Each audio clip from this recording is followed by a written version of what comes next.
Pertama boleh tahu nama ibu dulu Bu, dari siapa? Namaku Nurawati. Aku ownernya langsung ya dari Relinti, karena memang Relinti ini produkku dari tahun 2020. Pertama, kami memang produk herbal sih utamanya, kayak herbal Dayak ya, karena aku memang mau nonjolin yang dari Kalimantan Tengah gitu. Oh iya. Karena aku orang Dayak, jadi aku mau nonjolin yang Kalimantan Tengah. Seiringnya waktu, aku ingin punya inovasi baru, makanya ada black garlic, bawang hitam tunggal. Ini aku fermentasi sendiri. Tapi memang black garlic ini kan dia tidak ada orang tanam di sini kan, gitu bawang. Jadi aku tetap ngambil dari Jawa yang mentahnya, dan aku fermentasi sendiri gitu. Terus kami juga ada madu itu dari tahun lalu. Memang madu murni, karena kebetulan kami punya tim yang nyari di hutan gitu. Jadi aku tidak ngambil dari orang luar yang maksudnya beli dari orang kampung yang nggak aku kenal gitu, enggak. Jadi Ada karena tim memang tersendiri ya? punya tim. Jadi memang aku jamin keasliannya karena memang aku yang perah sendiri kayak gitu. Kalau untuk izin edar, kalau halal sudah ada. Sertifikat halal itu sudah keluar dari tahun 2022, sudah ada halalnya. Tapi untuk izin edar BPOM aku masih belum dapat, karena memang herbal ini dia langsung ke umut ya, dia tidak VRT. Jadi untuk persyaratan umutnya agak ribet gitu. Dan aku harus punya ini juga, punya tim yang untuk ini loh, racik-racik obat gitu. Jadi aku nggak punya tim itu yang susah untuk ku maju. Untuk pemasarannya ini targetnya kemana ya Bu? Sejauh ini kami tim reseller sih. Aku punya reseller yang di luar kota. Jadi walaupun kayaknya tuh barangku tidak bergerak ya di sini, di rumah aja, tapi aku ada tim. Jadi dari tahun 2021 aku mencari reseller yang siap untuk memasarkan produkku. Jadi aku mencari di setiap kota, misalnya di Medan, di Bali, di Jakarta kayak gitu. Jadi di Batam pun ada. Jadi setiap bulan tuh aku tinggal kirim. Jadi kami untuk harga kami sudah kayak mitra kayak gitu. Terus aku juga kalau di Palangkaraya itu bekerja sama dengan toko-toko oleh-oleh. Salah satunya tuh kalau punya pemerintah itu Deskrernasda provinsi, Deskrernasda kota, itu sudah ada yang produkku. Terus kalau yang di toko oleh-oleh di Jalan Batam, terus Bonsip juga ada. Oh iya Bu. Untuk pembuatannya ini bagaimana ya Bu? Aku masih cara manual sih. Kalau bajak ini kan dia kayunya keras, jadi aku harus kayak dicincang dulu. Jadi dalam keadaan kayu basah itu dicincang, habis itu dijemur sampai kering baru di blender. Oh itu manual sendiri? Iya, manual sendiri. Kalau yang lain kayak bawang dayak itu agak gampang sih, karena dia bawang ya, jadi agak gampang. Aku tumbuk aja. Jadi aku cincang halus, terus aku jemur, terus aku tumbuk, terus disaring gitu. Gitu manual, masih semuanya masih manual sih, belum menggunakan alat. Oh ini Bu. Untuk pembuatan itu ibu sendiri atau ada tim juga gitu Bu?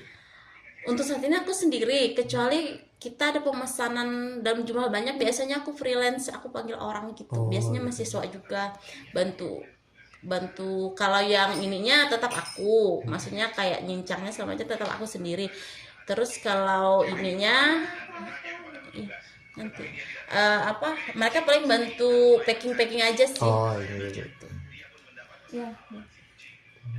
Untuk boleh tahu nih Bu, ini kan teh ya Bu ya? Ya, Untuk rasanya itu gimana ya Bu? kalau bajaka dia itu sepet, karena punyaku bajaka air tawar. Beda kalau dia air gambut, dia pahit. Salah, punyaku air gambut itu sepet. Beda kalau dia di tanah dia pahit. Kayak di Tangkiling kan punyaku ambilnya daerah Pulang Pisau ya, itu gambut, itu sepet. Kalau daerah Tangkiling dia pahit. Beda, padahal dia jenisnya sama, bajaka kelalawit merah, karena aku pakai bajaka kelalawit merah ya, dia kayunya seperti ini. Jadi agak ini maksudnya tuh sama aja jenisnya, cuman rasanya karena kandungan tanahnya itu. Kalau akar kuning dia pahit, karena dia memang jenis ini di mana-mana dia pasti pahit rasanya.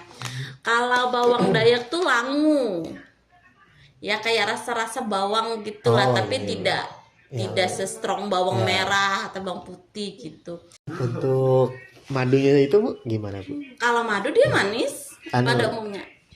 Sendiri juga gitu Kak Bu Apanya? pembuatannya? Kalau madu kan kita nggak buat ya, tapi aku yang peres gitu. Oh, Peres itu Kayak- nyaringnya, karena dia kan madu ini kan biasanya aku dapetnya tuh kakakku dapetnya langsung sama sarang-sarangnya itu. Jadi langsung dibawa ke Jadi sini. aku yang peres sendiri gitu. Kalau untuk yang madu itu ternak sendiri atau Enggak, bebas? madu liar, madu hutan. Sesuai timnya itu sama dengan yang tadi kan? Sama, sama. Kalau madu nih namanya apa ya? Dia kan madu liar ya. Kita nggak selalu ada. Iya. Kalau dapet baru ada gitu. Karena aku memang bukan apa ya? Aku tidak mau ngambil sama orang lain gitu. Karena kan aku pemasarannya kalau madu itu lebih ke orang dinas sih, yang mesen itu banyaknya kayak dinas koperasi gitu kan. Kan kalau seandainya ada campuran, biasanya kita juga jual nama kan gitu. Nah aku nggak mau, kalau kosong habis ya udah, aku bilang habis kosong gitu. Tergantung stok gitu. Tergantung stok. Tapi kalau untuk produk herbal tuh selalu ada sih, selalu ready. Apalagi tadi.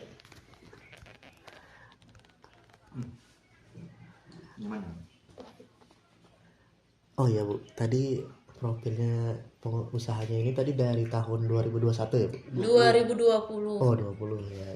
Sampai sekarang itu ya Bu? Iya, sampai sekarang. Alhamdulillah. Iya. Awal mulai ibu sendiri atau ada? Memang sudah ada tim gitu Bu? Nggak ada. Awal itu kan yang lagi viralnya Bajaka 2020-2019 itu kan lagi viralnya Bajaka ya. Terus waktu itu kesusahan pengiriman karena kan banyak, mungkin waktu itu kalau tahu info kan gubernur melarang ya pengiriman Bajaka keluar kota. Nah namanya kita masyarakat ini bagaimana ya caranya peluang untuk jadi usaha gitu kan. Nah kebetulan di kampungku daerah Tumbang Nusa Pulang Pisau ya, itu tuh Bajaka tuh melimpah. Bahkan tuh kadang dipotong-potong aja buang gitu lah. Karena kita juga tahu bahwa itu tuh juga obat gitu kan. Tapi karena saking banyaknya kayak gitu. Jadi aku pikirkan gimana ya, maksudnya tuh aku bisa memanfaatkan ini biar jadi omsetku, jadi incomeku gitu kan. Sedangkan aku cuma ibu rumah tangga. Gitu. Sebelumnya kita jualnya kayu-kayunya aja. Setelah ada larangan dari gubernur itu nggak boleh lagi untuk penjualan kayu kan dalam bentuk kayu itu. Jadi akhirnya aku coba untuk bikin tehnya.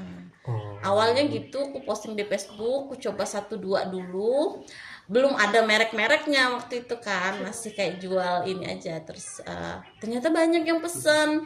Ternyata yang pesen tuh rata-rata memang orang dari luar sih, luar pulau gitu. Karena waktu itu orang-orang Palangka pun rata-rata bikin usaha ini kan. Iya. Bajaka Karena gitu. banyak. Karena itu kan semuanya orang ngambil peluang itu. Nah dari situ awalnya cuma teh Bajaka. Semakin lama tuh kenapa nggak sekalian akar kuning kata papaku kan. Karena akar kuning itu bagus banget buat orang yang sakit hepatitis, liver, gula darah itu bagus banget gitu kan. Ini memang obat gitu. Terus aku pikir iya ya, kenapa nggak aku tambah inovasi baru gitu. Jadi orang pun ketika orang beli tuh ada pilihan gitu, nggak cuma satu gitu. Nah makanya akhirnya aku tambah juga dengan ini bawang dayak. Terus ada juga pasak bumi, tapi kebetulan aku lagi kosong. Oh iya. Nah, terus bawang hitam tunggal gitu. Tambah semakin tahun tuh bertambah kayak gitu. Alhamdulillah ya Bu. Iya. Semakin tahun semakin banyak ya Bu. Iya. Aku bikinnya manual sih, agak capek karena dia beda ya. Kalau mungkin ada yang lebih murah dari aku, mungkin mereka pakai alat segala macam. Jadi aku membayar harga untuk tenaga. Iya. Itu yang Kalau akar kuning dia memang bahannya agak susah dapet. Jadi ini harga bahannya lebih mahal gitu, makanya dia lebih mahal harganya. Memang untuk produksinya dia lebih gampang karena jenis kayunya itu gampang hancur. Beda dengan Bajaka Kelalawit tuh dia keras banget itu nggak bisa dibengkok-bengkokin atau apa tuh nggak bisa gitu. Harus Jadi dipotong. makanya dia lebih mahal. Kalau bawang ya itulah gampang aja sih, kalau bawang tinggal dibudidaya aja sih sebenarnya. Tuh. Kalau aku di bawang itu aku punya apa? Punya teman yang dia tuh budidaya langsung. Jadi aku tuh langsung berapa bulan sekali tuh kami panen gitu. Berarti beli sama teman ibu. Yang langsung, maksudnya aku tuh nggak beli di pasar kahayan gitu ya, enggak. Jadi aku beli langsung dia tanam, kami cabut sendiri gitu. Sambil aku tanam juga, tapi kemarin sudah aku panen yang di belakang. Kalau untuk yang bawang hitamnya ini Bu, berarti dari Jawa. Aku pesen yang mentahnya, terus aku fermentasi sendiri. Kalau ini aku nggak stok banyak sih, karena memang agak apa ya, maksudnya ada orang tertentu aja yang beli. Jadi kalau habis stoknya misalnya tinggal sisa 2 atau plus baru aku pesen lagi. Kira-kira sebulan itu profitnya dapat berapa Ibu? Apa omsetnya ya? Nggak banyak sih, paling 4-6 juta lah. Tapi menutup biaya produksi. Sangat menutup. Rata-rata pembelinya dari online atau gimana Ibu? Iya, aku juga ada di Shopee ya. Kebetulan aku ada di Shopee juga, terus Instagram. Cuma memang itu dari awal aku membangun tim. Jadi kalau di Shopee ku tuh kalau bisa dilihat itu penjualnya nggak terlalu banyak karena memang aku tidak terlalu update ya. Jadi aku penjualan terbanyak itu yaitu dari reseller. Aku punya reseller nih, misalnya kayak di Batam. Sekali dia pesan itu 30 pieces, 40 pieces kayak gitu. Dan itu rutin, bisa 1 bulan atau 1,5 bulan sekali gitu. Dan itu ada juga di tempat lain. Aku juga ada di Bali. Kebetulan aku tuh kerjasama sama orang yang punya toko di dekat Pantai Kuta. Toko. Jadi dipajang produkku di sana gitu. Jadi kami tuh kayak bermitra gitulah lebih tepatnya. Tapi dia sistem reseller sih ya, beda kalau kita jual langsung. Kalau di Bali itu kita sistem reseller, kalau barang nggak terjual dia retur gitu. Tapi kalau yang di pulau lain kayak yang di Batam itu kami reseller putus, jadi mereka transfer langsung. Langsung ya Bu. Transfer, barang dikirim, udah entah di sana laku atau enggak ya udah gitu ya. Tapi kebetulan kalau BJK ini expirednya agak lama sih. Sebenarnya aku bikinnya 1 tahun ya, tapi selama penyimpanannya bagus, dia tidak lembab segala macam, dia 1,5 tahun dia masih bagus, bisa digunakan. Untuk cara pemakaiannya ini gimana Bu? Tinggal seduh aja sih, karena dia sudah bentuk teh celup. Kita juga ada yang cacahan kayu ya, cacahan kayu itu yang direbus gitu. Tapi tergantung biasanya konsumen mau yang gimana. Ada yang suka yang ori gitu kan, yang kayu, ada yang teh celup. Kalau teh celup sama sih kayak kita bikin teh pada umumnya, tinggal seduh, kasih air panas. Yang paling bagus tuh air panas yang mendidih, karena dia nanti akan keluar warna dan rasanya. 1 kantong teh itu bisa 2 kali pemakaian gitu. Berarti cara pemakaiannya udah di kemasan semua ya? Sudah ada penjelasannya. Asalkan dia tidak berjamur ya. Jadi maksudnya mereka kadang bikin hari ini terus mereka simpan sisanya itu. Kadang kan kalau mereka tidak, penyimpanannya itu tidak bagus, misalnya dia tidak taruh di lemari es yang sudah tadi yang dia sudah seduh, itu kan dia bisa berjamur atau berlendir. Nah itu nggak lebih baik nggak dikonsumsi lagi, kecuali kalau biasanya kita bilang tuh 2 kali pemakaian, tapi dengan syarat pemakaian pertama itu dia kan harus angkat nih, dia harus simpen yang rapi gitu, misalnya ditaruhnya di lemari es atau gimana gitu. Itu ada lagi. Kalau itu tuh ada kayak persyaratannya gitu Bu? Apanya? Nggak boleh lebih dari 3 hari atau gitu, terenaknya aja gitu. Untuk seduhan yang keduanya, iya selama dia tidak rusak sih, tidak harus 3 hari. Kalau di lemari es tuh biasanya dia awet aja sih 2-3 hari kayak gitu. Tapi di sini kan memang kalau ada sakit itu bisa 2 kali sehari. Tapi kalau untuk kesehatan aja, untuk daya tahan tubuh atau cuma untuk konsumsi untuk minuman penyegar atau minuman kesehatan kayak gitu, tidak harus orang sakit sih kan bisa konsumsi. itu ya tidak harus setiap hari, bisa 2 hari sekali atau 3 hari sekali kayak gitu. Untuk tehnya sendiri boleh dicampur loh, misalnya pakai gula gitu. Biasanya aku sarankan madu. Madu gitu. Gula itu kan sebenarnya nggak terlalu bagus ya. Kalau rasanya pun aneh dengan kalau sama tehnya. Kalau madu itu dia perpaduannya bagus. Maksudnya perpaduan rasanya tuh enak diminum gitu. Karena aku juga konsumsi. Aku konsumsinya teh bejaka sih. Karena kan kayak nanti malam kan di Kaprinek tuh biasanya jualan, tapi minggu ini aku nggak dapat stand, jadi aku titip sama temanku. Biasanya kami pulang tuh sampai rumah tuh bisa jam 12 malam, karena kita kan susah nih bawa barang pulang kan, karena orang banyak. Itu pasti aku paginya minum bejaka biar kayak seger gitu. Nah tuh. Jadi kayak untuk sebenarnya aku nggak sakit, tidak harus sakit juga konsumsi itu gitu loh. Jadi kayak biar kita relax aja, terus biar badan tuh enak. Terlebih kayak jamu ya, Jadi jamu itu kan berkhasiat untuk semua gitu. Nah kalau bejaka tuh gitu, kecuali dia akar kuning. Kalau akar kuning tuh khusus untuk orang yang punya sakit.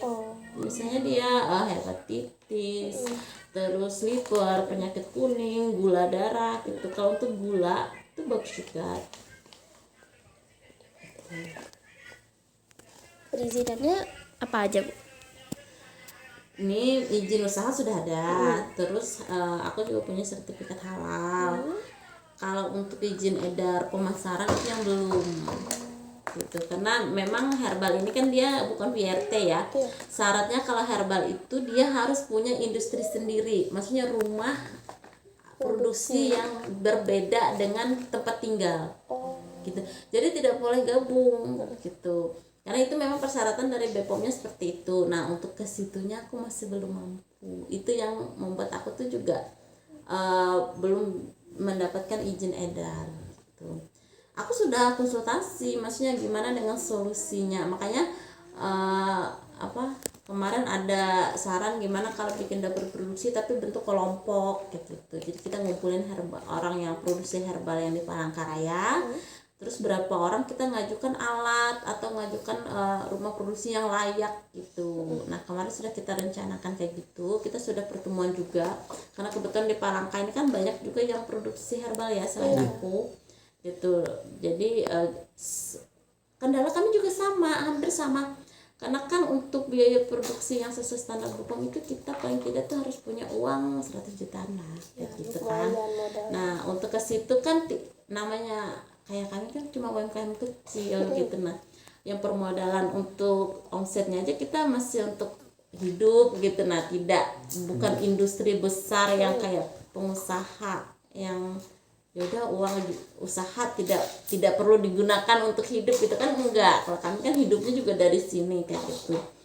Jadi untuk menyisihkan uang segitu itu juga agak sulit. Terus untuk pinjam di bank juga nggak berani, karena kan kita nggak tahu nih omsetnya akan terus begini atau tidak gitu. Nah jadi kemarin kami berapa orang tuh sudah membahas dengan keluhan kami yang sama. Gimana kalau kita bikin kelompok ya, karena kelompok itu lebih gampang pengajuannya daripada pribadi ya. Kalau dinas itu mereka lebih welcome tuh kalau kelompok gitu. Makanya ada rencana kami kemarin kayak gitu biar bisa mendapatkan izin edar itu. Berarti lagi proses gitu ya? Iya.